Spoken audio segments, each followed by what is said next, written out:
नमस्कार, मैं हूं विजया और आप देख रही हैं फिल्मी बीट। नेपाल की खूबसूरत बाला एक एक्ट्रेस से लेकर एक मोटिवेशनल स्पीकर तक बन चुकी हैं। नेपाल से आकर बॉलीवुड में जगह बनाना, 2 साल में ही शादी टूट जाना, कैंसर से सामना होना, फिर उससे लड़ना, इन 48 सालों में इस तरह की कई मोड़ मनीषा की ज़िंदगी में आए, मगर वो फिर भी डटी रही। उनकी जिंदादिली और हुनर की मिसाल दी जाती है। आइए आपको बताते हैं मनीषा कोइराला की अनसुनी कहानियाँ। मनीषा कोइराला नेपाली मूल की भारतीय अभिनेत्री हैं। वो हिंदी फिल्मों के अलावा नेपाली, तमिल, तेलुगु, मलयालम फिल्मों में एक्टिव है। वो भरतनाट्यम और मणिपुरी नृत्य में पारंगत हैं।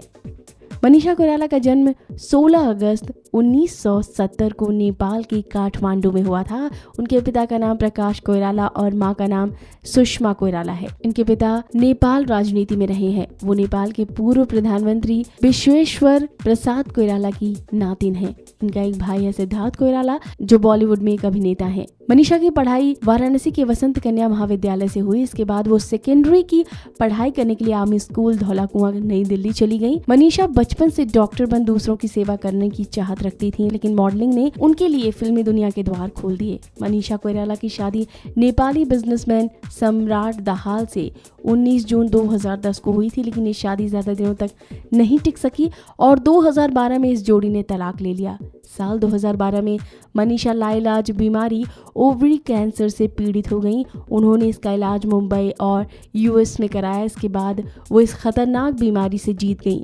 मनीषा ने फिल्मी करियर की शुरुआत साल 1991 में सुभाष के निर्देशित फिल्म सौदागर से की थी। फिल्म में उस समय 2 लीजेंड कलाकार राजकुमार और दिलीप कुमार एक साथ बड़े पर्दे पर दिखाई दिए थे। ये फिल्म उस साल की बड़ी ब्लॉकबस्टर हिट साबित हुई थी। पहली ही फिल्म ने कोइराला को रातों रात हिंदी सिनेमा का सुपरस्टार बना दिया था। मनीषा कोइराला एक गैर फिल्मी परिवार से संबंध रखती हैं। इसके बावजूद उन्होंने उस दौर में खुद को अभिनय से हिंदी सिनेमा में सर्वश्रेष्ठ अभिनेत्रियों में शुमार कर लिया था। साल 1996 में पार्थो घोष निर्देशित फिल्म अग्निसाक्षी और निर्देशक संजय लीला भंसाली की फिल्म खामोशी ने मनीषा को इंडस्ट्री की टॉप लीडिंग हीरोइन बना दिया था। दोनों ही फिल्मों में मनीषा के 2 अलग अलग रूप देखने को मिले, जो काफी पसंद किए गए। 1997 में मनीषा बॉबी देओल और काजोल के ऑपोजिट फिल्म गुप्त द हिडन ट्रूथ में नजर आई और ये फिल्म भी ब्लॉकबस्टर बनी। उसी साल वो बड़े पर्दे पर शाहरुख खान के मणिरत्नम की फिल्म दिल से में नजर आई। इस फिल्म ने उन्हें आलोचकों से अच्छी प्रतिक्रिया दिलाई और इस फिल्म के फिल्म फेयर बेस्ट एक्ट्रेस का नामांकन भी मिला उन्हें।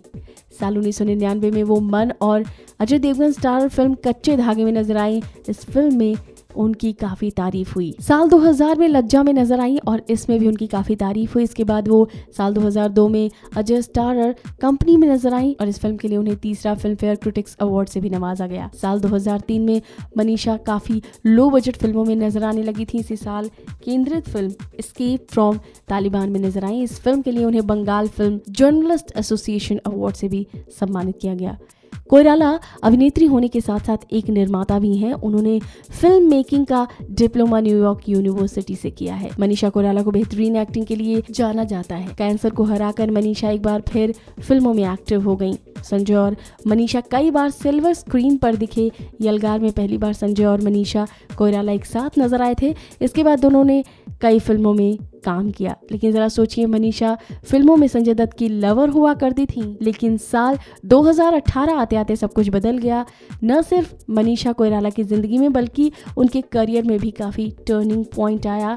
अब वो संजय की हीरोइन नहीं रही, बल्कि वो संजय दत्त की मां बन चुकी थी। फिल्म संजू में वो संजय दत्त की मां के रोल में नजर आई और काफी तारीफ मिली उन्हें। साल 2012 में सामने आया कि मनीषा को ओवेरियन कैंसर है। इसके बाद धीरे धीरे वो फिल्मों और ग्लैमर की दुनिया से दूर होती चली गई। कई बार मनीषा को नशे में भी पाया गया था। उन्होंने कैंसर की बीमारी से लड़ने और जीतने के लिए खुद को बिल्कुल बदल लिया। वो दवाइयों और इलाज के साथ साथ मेडिटेशन की दुनिया में भी रमने लगी और आखिरकार उन्हें जीत मिली और 3 साल बाद वो पूरी तरह से ठीक होकर लौटी थी। तभी से मनीषा लगातार फिल्मों में एक्टिव हो गई हैं। उनकी कमबैक फिल्म थी डियर माया। एक बार मनीषा ने पहले अपने कई इंटरव्यूज में कबूला था कि उन्हें एक समय संजय दत्त पर काफी क्रश हुआ करता था। फिल्मों में सक्रिय होने के अलावा मनीषा कैंसर की लड़ाई के बाद दुनिया भर में में मोटिवेशनल स्पीकर के तौर पर भी नजर आने लगी थी। स्कूलों और अस्पतालों से लेकर गैर सरकारी संगठनों तक सभी जगह मनीषा ने जिंदगी की एक नई अलग जगाने के प्रयास करने शुरू कर दिए। तलाक के बाद मनीषा ने दोबारा शादी नहीं की।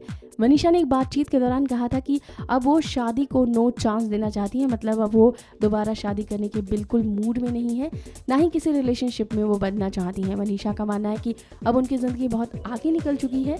कैंसर की बीमारी से जूझते हुए उन्होंने काफ़ी चीज़ें महसूस की, काफ़ी दुनिया देखी, इसीलिए अब वो किसी बंधन के सहारे आगे नहीं बढ़ना चाहती। वो नई नई चीज़ें एक्सप्लोर करना चाहती हैं। मनीषा का कहना है कि जब वो कैंसर से जूझ रही थी तो उन्होंने ज़िंदगी को नए अर्थ से देखना शुरू कर दिया था। तो ये है मनीषा कोइराला की अनसुनी कहानियाँ। इस वीडियो में फ़िलहाल इतना ही।